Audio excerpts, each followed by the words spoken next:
What's up, guys? This is 101 MMA Clinic. We have Fight Night, Sandhagen against Vera. A couple interesting fights that we're going to talk about. We have some new things. My mic got broken. Patrick got a new mic, so stay tuned. Are you ready? I'm ready. Are you ready? I'm ready. Are you ready? I'm ready. I'm ready. Let's go. What's up, brother? That was really intensive. You saw how I grab it and throw it down. Yeah, very dramatic, man. When one person gets a mic, the other mic breaks mysteriously.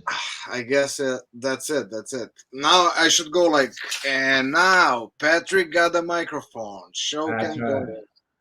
But Yeah, I and I don't just have. gotta fix my lighting a little bit, add some shit into this room.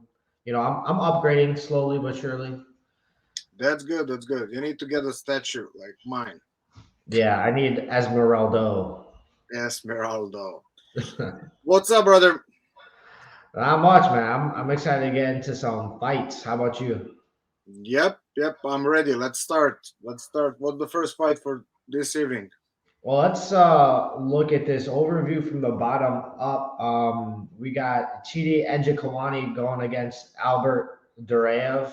On this picture, it says Alex Perez versus Manel Cape, but I don't believe that's on the main card as per the UFC website. If But it's probably going to be main event on the prelims, if I had to guess. Andrea Lee versus Maycee Barber.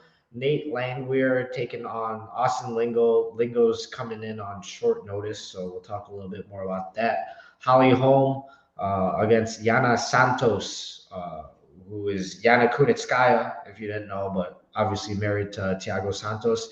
And then Chito Vera, Marlon Vera versus Cory Sandhagen. So that's an exciting main event for the bantamweight division. All right, let's get started with the first fight. We got Albert Duraev, Chidi, and Njkouani. Alex, who you got in this one? yeah, I'm gonna go with Chidi. I just think like he did pretty good, even though his defeat in his last match, but he managed to open third eye on Rodriguez. I think only like he needed more experience to capitalize on that. Like he was supposed to stay on the distance, wait. Like even if he would wait, maybe fight would be stopped. Even though the cut Mm. was here, but like it was pretty big cut. I think one of the worst that we saw so far in UFC, and he managed to get in some exchanges, and Rodriguez managed to get like TKO win over him.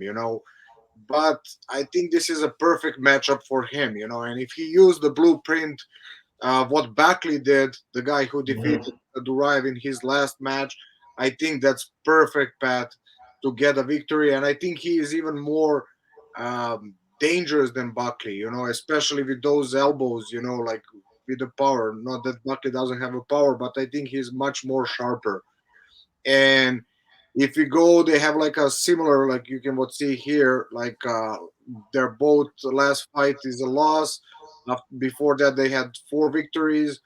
Even though what we see from Duraev so far, like even in the matches that he managed to get a win, especially against his fellow Russian, what's his name? I blocked now. Never mind, we'll figure it out. But that was a crazy fight. He had really good start. He managed to make so much damage on the other guy, but like he managed to come back in the fight. I don't know how, and even like in the end of the match, he was beating. And if we go one more round, I think he would even won that fight. Even though he got damaged pretty good. Mhm. Like what I really don't like from Duraev, what I saw, even like he has a wrestling, he takes the people down, but like he just like struggled to keep them down. He doesn't have that as the rest of the Russian. Like when we mentioned, like everybody thinks Khabib and those, when they put you down, you stay down. People manage to get up on him, and he stays, I think, too long in those exchanges until it goes bad for him, and then he tries to take down, and then sometimes it's already late. What we can see in his last fight, that he fight got stopped because his eye was like busted completely and closed. Even in the fight that he won before that, he ended up pretty busted up. Even like I said, he had perfect opening and almost finish the fight. I agree with a lot of what you said. He's got the wrestling to get it down, but maybe not as much of the folk style wrestling and the wrist rides that a lot of the Dagestanis are using to keep someone down. And against Buckley, he showed a few attempts to the takedown, but I don't think he really set it up too well. It was kind of telegraphed, and that's why he wasn't able to get into a lot of deep takedowns when he needed to. And then comparing Buckley to Njkouani, I do agree they're similar. They're very explosive and dynamic fighters. But Njkouani has a little bit more flying techniques. He likes to throw up the middle a lot, which I think is going to be a good thing against someone who just wants to close the distance. His knees up the middle, his front kicks up the middle. He's a little bit different in that he's orthodox instead of Buckley, who's more southpaw. But I still think he's going to give Duraev a lot of trouble on the feet. Even in his last fight that he lost, Njkouani, thought he was doing really well. He's beating up Rodriguez, and before that he was on I think a 3 or 4 fight winning streak. So as far as like recovering from the damage, I don't know. I hope he's coming in fully recovered from that TKO, but if that's the case, I don't see why he wouldn't be able to outstrike Duraev and maybe even get a finish in this one. So I assume we're both going Njkouani in this one. Yep. I guess we are agreeing on the first one. I think what I saw on this one, we had pretty similar picks, so I changed one, but we will talk later about it. Let's go to the next one. Interesting because for some of these picks, it's almost a coin flip, but I can talk myself into seeing why Andrea Lee's going to win this one. And that's just because, Maycee Barber, she's a little bit hittable. I think Andrea Lee, she's got a more disciplined striking style, whereas Maycee Barber, she's big for the weight class, and that's why she gets away sometimes with bullying these girls in the stand up. But the fact is, like, she gets hit a lot when she's coming in. Andrea Lee is going to be there to hit her. And, despite having a size advantage that Maycee Barber has over a lot of people, her bullying usually comes from like the striking and some of the clinching, but not so much in the groundwork. So I think if Andrea Lee can also get into the ground, she'll have an advantage there as well in the striking. So usually when someone has more ways to win, I'm going to pick that person that has more ways. And that's Andrea Lee. She's a good striker. She's a brown belt in jiu-jitsu. And she's just a bit more well-rounded in my opinion. Maycee Barber, if she could string another win, that's great for her. She had a great start and entrance into the UFC, but she's since had to kind of pump the brakes since then, since claiming to be the future champion, the youngest champion in the UFC. I think she's had to pump the brakes, and that's kind of caused her, like, I don't know if you know this, she's changed fight camps a few times now. So it kind of makes me wonder, like, how much can she develop skills when she's changing fight camps fight after fight, uh, when probably she's more focused on just like getting more comfortable with the coaching staff and her training partners instead of actually growing the skill set. So that's something that comes to mind when I see someone switching camps a lot. And that's why I'm going with Andrea Lee. How about you? That's interesting point that you said, but like also like changing the camps, but again, she's super young. If you're Mhm. older and experienced, you can really um, take how to say advantage of that, and really try because you're already like how to say A all little more around seasoned. Yeah. fighter, or you're like mature enough. Let's go like Mhm. this. I'm missing a word. You're mature enough to accept everything. Like now maybe where she's finding herself, like you're maybe right, but like changing the camps, like it gives you different outputs. Like it can like build you up more because you're getting more information, more different views. It's just like what's really frightened me. It's like her age. She's not Mhm. developed yet to get like that and not to influence her that much maybe in the bad side because you need to settle down, you need to this, like there's too much stress about just moving left and right. On the other hand, like I was also like going with Andrea Lee, but like this was the only fight where I moved to the other side. even though Andrea is underdog, and I'm really surprised that there is like a that big gap in the odds. You know, I thought it's gonna be much more closer, to be honest. Uh, Mhm. Only way why I switched that one because like Barber really has like a great how to say skill to finish, you know, to hurt and finish. I really like her elbows. Like I think that's her most deadliest weapon. Like utilization of those elbows, like especially like when she pulls the head when they're in that clinching, you know. And I see that maybe opportunity for her that she can get her win. But exactly what you said, like she's big for that weight. She bullies the girl. Like Andrea is really strong, you know, like and she has all the skill set. Just sometimes I don't know why her wrestling is not there. Not that she doesn't have it. She can also take the people down. Like, but like sometimes like she's like I'm gonna not say reindeer, like deer in the headlights. She just goes in and get taken down, you know. And then like she's really good, like popping up most of the time, and like somebody's not really high level and managed to keep her on the ground, and that's the fight that you usually lose. But like she's most of the time really good in getting up and Mhm. scramble and end up on the distance, you know.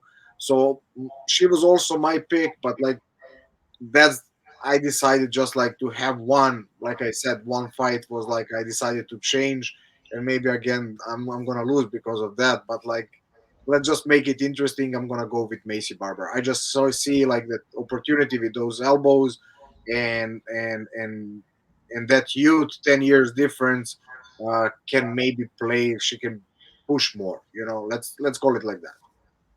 Quick question though. She's in the 125 division. She lost to Alexa Grasso, but it was competitive.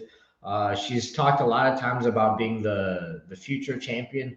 Do you think she gets to a title fight? Do you think she wins the title sometime in her career? There's a good chance, you know, if she really crispen her striking more, if she works a little bit more on like being diverse, going more for the ground, like Mm. I really like also on the ground how she's like really relentless with ground and pound Mhm. mixed with the elbows, you know, like let's go like this. What I really see like her like that she's separate than everyone else. That she can find that opening and really utilize to put the damage on someone and to finish the fight. You know, and that's something like let's say that superpower or whatever that really puts her outside everybody else, and she has that, you know. Now she just needs to build like more how to say technical knowledge, more stuff, and then like she's gonna have more opening for what she's really great, and like that's finishing the fight, you know, finding the way to put the maximum damage on her opponents. Yeah, I mean, she's on the win streak. She's got 3 wins in a row, so this would be her fourth if she can get it done. And Andrea Leah, she's no joke. So if she wins this, she's definitely on the way back to that title fight contention Yeah, right I there. agree. Who do we have next? Next, we got Nate Landwehr versus Austin Lingo. So I mentioned before, Lingo's taking this on short notice. He's replacing Alex Caceres.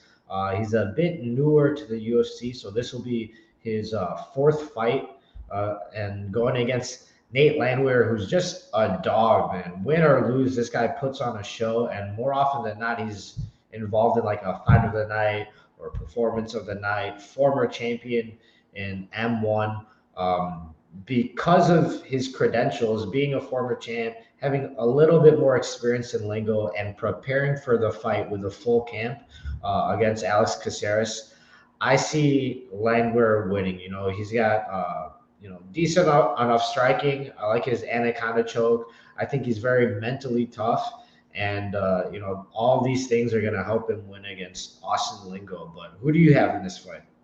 Yeah, I agree. You know, just like what we saw so far from Nate, you know, if you don't stop him in the first round and you have to use the knees, uh, he just like when he gets into his grooves, you know, a groove, and he finds the openings and start putting the pressure on the people, it's just like it's hard to follow him. You know, he Mhm. just like he's like I mean, his nickname train saying everything. He just like runs over you. You know, like slowly. I wouldn't even say like modern train, the old steam or whatever, like train. You know, and he finds it's nothing like that great. It's just like he's in your face. Yep. You know, like solid uppercuts to the body, you know, like going mixing everything up and just like that pressure, you know. If you see that's 145 category, but like he's not even fast, like he just walks forward. You Hmm. know, like you can see like on the counter he moves back and then he slowly walks towards the opponent. And just I guess the pressure that he has that he's always in your face breaks most of the people, you know. And I just think like Austin is like similar to him, you know, like um, he has the similar style. He just don't have the experience that Nate had. Like you said, M1 champion. He was in Russia. He was breaking Russians, you Hmm. know, and that's not easy to do. You have to be like tough, really tough guy to go over there on their ground and be the champion, you know. So I got Nate in this one, you know, like I see some chance like Austin is really good when he's relaxed. You know, when he start connecting one, two, three punches, like or when he's relaxed in later rounds, and when he really pop his punches, like when he's not telegraphing. You know, like in and he has that with his first punches, like he just like loads up, and then you can see it's coming. You Hmm. know, if he combines and maybe like he can catch Nate early with something because he has a power, you know. So we will see, you know, like but like I think 90% this is Nate's fight, you know. It's just like he's too big bite for Austin at this point of his career. I agree, and I gotta jump on that point about finishing Nate early. I think that's gonna be the only way Austin can win. If he's taking on short notice, you gotta think: is his gas tank prepared for this? Is his conditioning prepared for this? And against a dog like Nate Landwehr, who just pressures and pressures, like it's not gonna be pretty at the end of the third round. Like if you're still there, so you gotta get rid of Nate early, especially in these circumstances where it's short notice. So I think we're both going Nate by a large margin in this one. Yeah, and like you see, he is like a pretty big favorite, I think, in this one. Minus 270. I don't know why they say moderate favorite. For me, that's the big favorite. Everything above 200 in my book is a big favorite. Yeah, man. And just a disclaimer: I don't see the odds when I make my picks, so I just happen to see similar things that some of these bookies are making or seeing. Yeah, I mean that's interesting because like with you, we have a output from the guy who doesn't look that, and I'm like really heavy oriented to the odds and that aspect. So it's good to see two different perspectives. You know. But speaking of that, in the next fight, Holly Holm versus Yana Santos, like I said, I don't look at the odds, but I would be surprised if these weren't very close. Like Holly Holm versus Yana Santos. And maybe if this was a few years ago, both or especially Holly Holm was in her physical prime, then it wouldn't be that close of a fight for me. But Holly Holm's 41. She's been at the top of the division, won the championship, has lost it, had a few more attempts at the championship, and she's the type of fighter that stays in shape between fights. She never really gets out of shape, so she's a solid 41, age 41, right? But still, it's 41, and how long can you keep fighting at the top of the division? She's going against Yana Santos, who's coming off of giving birth. I want to say, was it less than a year ago? About 2022, yeah. So about less than a year ago, coming off of giving birth. So what kind of shape are these two ladies in? I'm sure they're both professional fighters, but take all that out of consideration. Stylistically, I think this is a very hard matchup to call still. Like Yana Santos, as of lately, she's been getting less into the striking and more just grinding people up against the cage. And to do that against Holly Holm, if you can do that, maybe that's a good path to victory because you don't want to be at the end of her strikes. So I think Holly Holm, if she uses her movement, uses her range, like she's gonna win this fight, catching Yana Santos at the end of her range. But um, can she still move like that at this point in her career? So I'm slightly leaning towards Holly Holm, but it's kind of a toss up. Even if you look at their records and try to play MMA math, they have a lot of common opponents, and like they have wins against the same people, losses against the same people, and some of them it's like mix and match. Like their record is even down the middle. They're even both, I believe, 14-6. So like Yeah. it's so hard to call, for me at least, for this fight. So who do you have in this? Yeah, talking about that, you were saying that you we were saying that you're looking like not like from gambler perspective or booking perspective, and you skip this one. That's why like even when we are texting today and you send me your picks, I was like, you're becoming a real gambler. No, it's really interesting, and if you go to the next slide, like I think Holly is like minus 245. Oh Here it's wow. 210 favorite, but I think it's on the draft is like minus 245. Hmm. So I really don't believe that she's such a big favorite, even though they say moderate favorite. So only thing is like here, like how Yana's gonna be when she's coming back. Like you said, 2 years outside of the cage, becoming the mother. What the mindset is gonna be her now. Like in what kind of shape she will come. I think I pick her anyway because I just like what I saw from Holly Holm lately.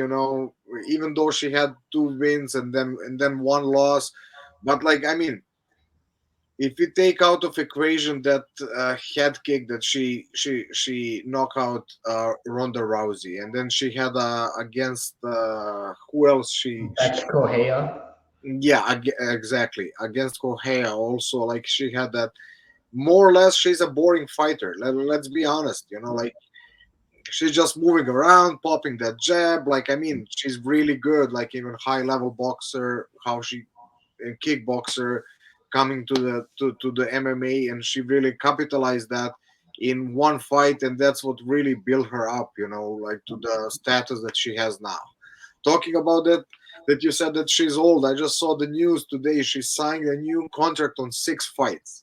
No way. I don't know how, why, and like even now, like if you go, she really become mixed martial artist. Like in her latest fight, we can see like she's like a grinding on the cage, like. But again, it's boring. It's like I don't know. Mhm. You're 41. Like I don't know. It's just weird how the UFC puts certain people on some level and give them, I like more than some other people that I think that deserve.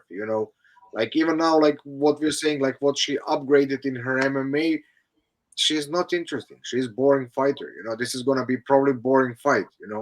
Mhm. I 99% like they're gonna move around and who will manage to get like that jab established. We will see like uh, Yana was really aggressive in even in her last fight that she lost. Like she really started to be like you can see that she now changed the last time to Santos, like on the low kicks, like heavy low kicks, trying to go to the body with the kicks, like, and it looked good until it lasted like for 3 minutes until she got busted her nose and finished. Mhm. Also talking about her nose, like in one of the fights, like got broken really bad, and I think now it's like bleeding pretty easily. So we're gonna see now those 2 years that she did something with her nose. Is it better? That's all the question coming to this fight. Like I was like also close to skip it, but because you skip it, I decided to go with the underdog. And I think it's like a toss of the coin, more or less. It's just like in what mental state she's coming back. If she's coming hungry and ready to fight, I think she can surprise Holly Holm and get a victory. Yeah, I mean, unfortunately, I have to agree. I think it is going to be kind of boring, and if Holly Holm wins, I think it's going to be a boring fight. If Yana Santos wins, I think she's gonna try to make it like a little bit of a brawl and a dirty fight, which is probably how you're gonna have to beat Holly Holm. Because if you stay and try to point fight like Holly Holm does, I mean, nobody's gonna get knocked out. Some points will be scored, but no damage is gonna happen. I don't think. What do we have next? Let's go main event. This one I'm excited for. Cory Sandhagen versus Marlon Vera, who goes by Chito Vera. Obviously, Chito Vera, he's the legend killer, man. I think he retired. No, he didn't retire Frankie Edgar. He might as well have when he kicked his head off. Dominic Cruz, he knocked out, so he's on a streak in that sense. But you know what? Something that Cory Sandhagen is not is he's not past his prime. I think he's in his prime. He's a very dangerous striker, and unlike Frankie Edgar and Dominic Cruz, who have shown kind of like a blueprint or a game plan on how to knock them out, Cory Sandhagen hasn't been knocked out, and he's gone against some heavy hitters like Song Yadong, Peter Yan, and John Lineker, TJ Dillashaw. These guys, they can finish people, and he hasn't been finished yet by the upper echelon. So I'm going with Cory Sandhagen, although I will say Marlon Vera, he's got the power and the ability to finish. I just don't think he has the skill set to win round after round. He's going to have to get that flash knockout, which could be there. They say everyone has a puncher's chance. I think with Marlon, he's got a kicker's chance. And, you know, Frankie Edgar, I think like I said, there's a blueprint to knocking out Frankie Edgar, and it strikes up the middle, right? We saw it with Korean Zombie. We saw it with Brian Ortega, again with Marlon Vera, and actually Cory Sandhagen himself. He knocked him out with that flying knee. So same thing with Dominic Cruz. He kind of zigzags a lot with the lateral like darting, and it's just a matter of time before he darts right into a head kick. And I think that's the same way that he got knocked out by Henry Cejudo. So I will say, even though Marlon Vera was losing that fight against Dominic Cruz and Frankie Edgar before he got the knockout, he's got an excellent coach in Jason Perillo, and I think Jason Perillo is able to see some of these things and kind of call them out. I don't know what he might be seeing from Cory Sandhagen that he could kind of expose. So I think Cory Sandhagen's gonna win. But who do you have in this one? Yeah, I agree with you. I went with Cory for more reasons. Uh, number one, I had the opportunity to hang out with him, to meet him, to train a little bit with him. Other thing, like I just think his skill set is like too much for Marlon. Marlon Mm. is not fast for that category. Uh, and similar, I think Cory that he lost the fight from Jan. It really, uh, I think it was learning experience. And let's say if we put Jan like a Vera, even though Jan is much faster and much more, I think has a tool. He's also like not moving much. He's there uh, and trying to go straight, similar what Chito Vera is doing. Yeah, it's true. So and Cory did really good in the round 1 and 2, and then in 3 and 4, uh, Jan took over, and even I think Cory in one of those 2 rounds made a mistake and went for a takedown and Mhm. end up down, and that really helped Jan to get up on the scoreboard, to get him tired, and then in the fifth round it was here and there, but like Jan managed to end up stronger and get that decision. So I think that's going to be a learning curve for him, just like trying to stay and trying to move like what he do perfectly, like when he's switching his guard all the time, finding different angles, and just I think he will outpoint Vera, and if you see any openings, he's gonna really explode to that, interesting, like both of those fighters never got finished, so I think we're gonna see most likely decision here. I just don't see that I mean, they both have really high level skills to finish. Just like I don't think they can impose it on each other. And I think like exactly what you said there. Marlon is super slow, and he's gonna look for that opening, and I don't think he's gonna find it on Cory. And I think it's gonna be like Cory Sandhagen whole night. But let's see. That's why this fight is so interesting, because we have really two high level guys. Like, and most people forget, even now when I was writing down, looking like, and even I forget that Chito Vera is so long in UFC.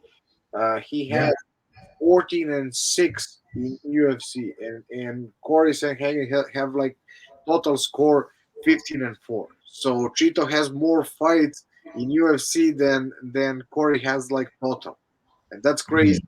We we just forget some things, that he's such a long time like veteran. I don't know from which year he started to fight in UFC, but I think he was like so long under the radar from 2014.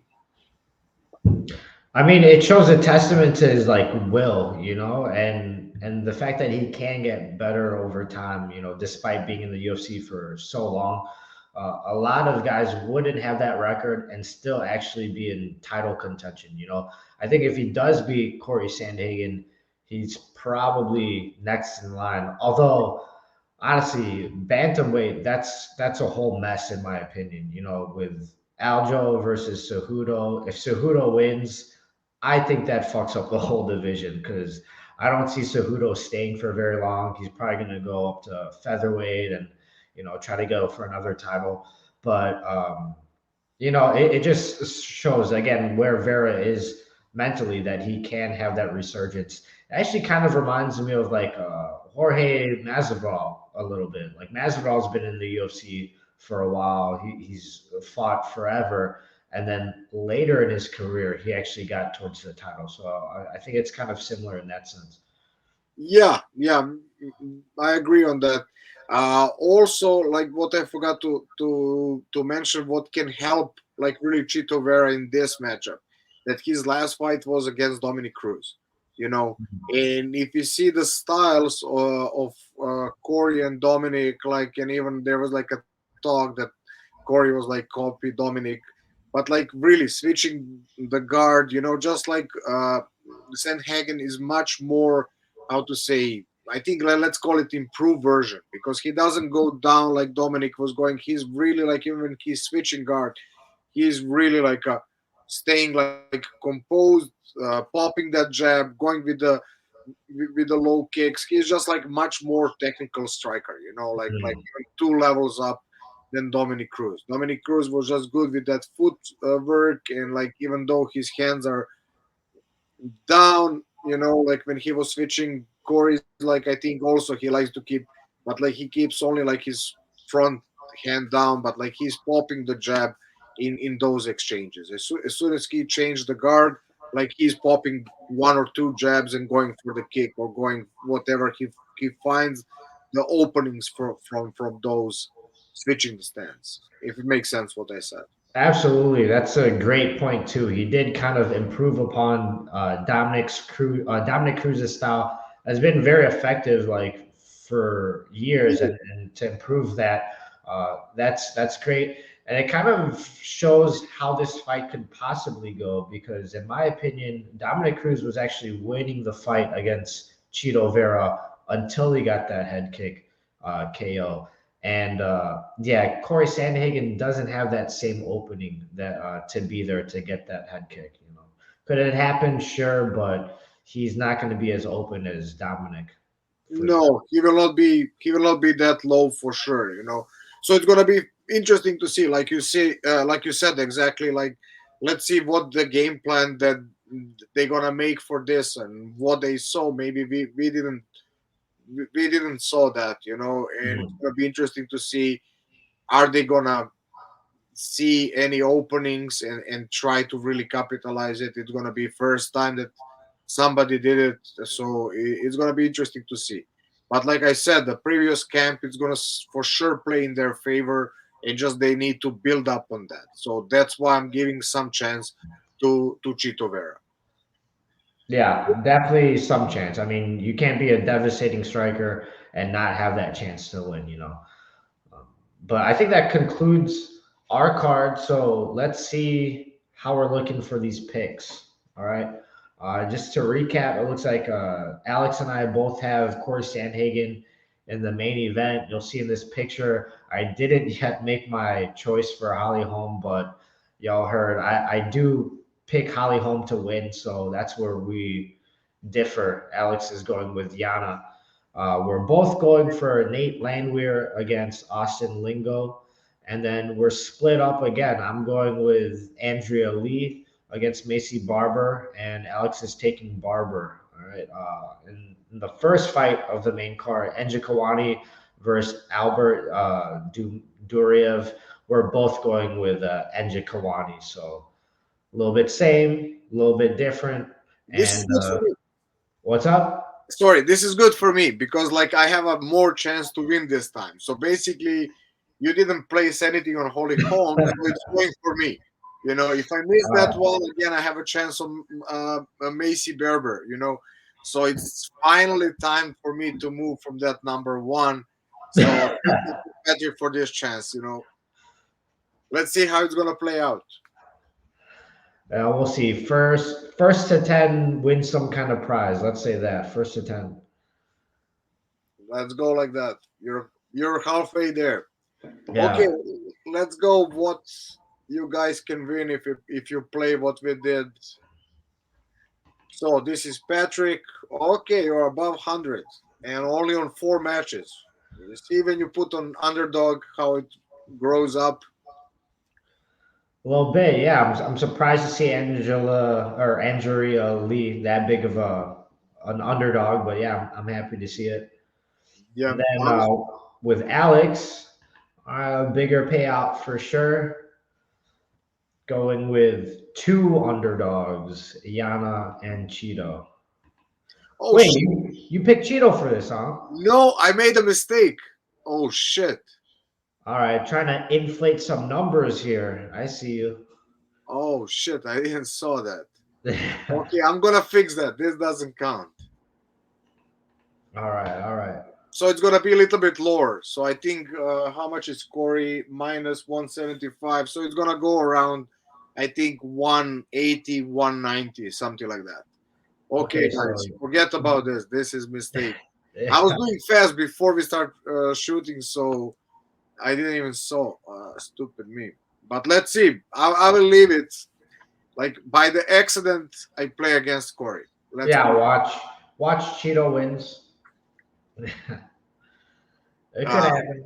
okay, I think that's it. We cover everything for this weekend. Next weekend, I don't think we have any event. We are off for April 1st. There is no event, and then the following weekend, let's see. Which fight is that? Do you have it on offhand? Pereira Adesanya, UFC Oh, 287.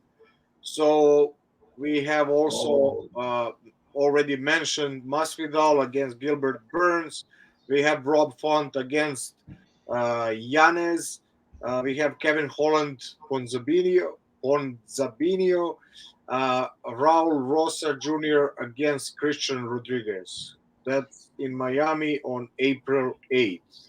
that's a banger. Even some nice fights on the prelims too. Yeah, we have Gastelum, Chris Curtis, Chiesa against Leach, Michelle Watterson, Luana Pineiro, Chris Barnett, uh, Chase Sherman, and we have GM3, Pfeiffer, Cynthia Carvalho, Lupita Godinez. That's interesting fight for you, huh? Why is that? I think Cynthia is your favorite, huh? Actually, once upon a time, Michelle Watterson is my favorite. I like Ow. Cynthia Calvillo, but Okay. Michelle Watterson, that's my girl right there.